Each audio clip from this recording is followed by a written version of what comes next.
안녕하세요. 역사를 사랑하는 청년 윤동현입니다. 2020년 5월 7일 위안부 피해자 이용수 할머니께서 수요 집회에 더 이상 참석하지 않겠다고 선언하셨습니다. 이후 할머니께서는 5월 25일 2차 기자회견을 가졌고, 이외에 윤미향과 정의기억연대 그리고 나눔의 집 같은 관련 단체와 시설 등의 운영을 둘러싼 논란이 있는데요. 정의연 논란을 놓고 사람들은 뜨거운 반응을 보이고 있습니다. 이번 영상에서는 정의연 논란의 정치적 쟁점과 제 생각을 한번 이야기해 보겠습니다.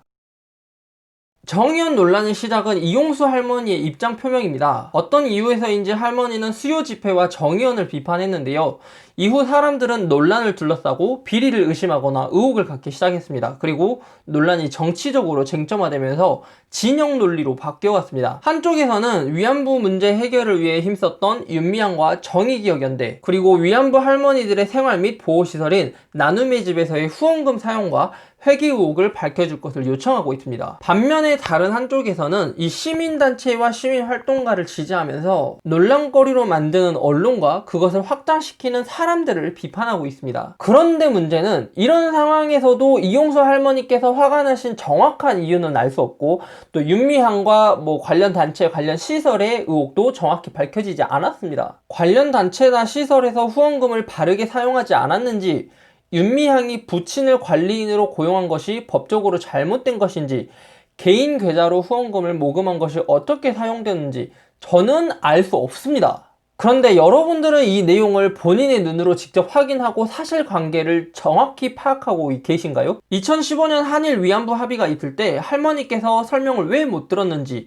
할머니께서 실제로 정치 진출에 욕심이 있으셨는지, 할머니의 배후에 특정 인물들의 개입이 있었는지, 치매 같은 병적 증상인지 윤미향과의 단순한 감정 싸움인지 들은 정보를 바탕으로 모든 내용이 사실인지 확인하고 논리적으로 주장을 하는 것인지 저는 알지 못합니다. 그런데 여러분들은 할머니와 직접 대화를 나누면서 교감하고 할머니의 진심을 알게 되셨는가요? 사람들은 한쪽의 주장에 편들고 다른 한쪽에 서 있는 사람들을 비난하고 멸시하고 모욕합니다. 윤미향을 욕하는 사람들에게 한마디 하겠습니다. 여러분들의 삶에는 도덕이 존재하나요? 여러분들은 윤미향이 그동안 해온 노력을 대신할 수 있나요? 여러분들은 윤미향이 해온 노력을 무엇으로 평가하고 있나요? 그 사람의 인생, 가치, 신념, 사상, 아니, 돈으로 평가하고 있죠. 얼마나 열과 성을 다했는가, 얼마나 진심이었는가, 얼마나 자기를 희생했는가, 얼마나 나보다 남을 더 위하여 살 수 있는가, 위안부 할머니들에게 스스로 얼마나 떳떳한가, 국민들 앞에 떳떳하게 서 있을 수 있는가. 사람들은 각자 자기 기준에 따라 판단합니다. 하지만 이 문제는 옳고 그름의 문제가 아니라 도덕성의 문제입니다. 우리가 윤미향에게 지적할 수 있는 것은 윤미향의 도덕성입니다. 돈 문제는 우리나 언론이 판단할 문제가 아니라 행정부나 사법부에서 판단할 문제입니다. 저는 이번 정의연 논란으로 기부 문화가 사라질 것 같아서 걱정됩니다. 안타깝지만 여러분들이 믿을 수 없다면 어쩔 수 없습니다. 시민단체는 다시 사람들에게 믿음을 주기 위해서 일해야 하고, 또 믿음을 준 사람들에게 부합하기 위해서 일을 해야 합니다. 저는 믿어야 할지 말아야 할지 고민인 사람들은 앞으로의 조사 결과에 따라 판단해도 좋다고 생각합니다. 그리고 이용수 할머니를 욕하는 사람들에게 한마디 하겠습니다. 여러분들의 삶에는 공감과 배려라는 게 존재하나요? 이렇게 말하는 사람들이 있습니다. 정의연에서 할머니를 위해 얼마나 도와줬는 줄 알아? 저런 할머니를 위해 윤미향이 일하느라 참 고생 많았다.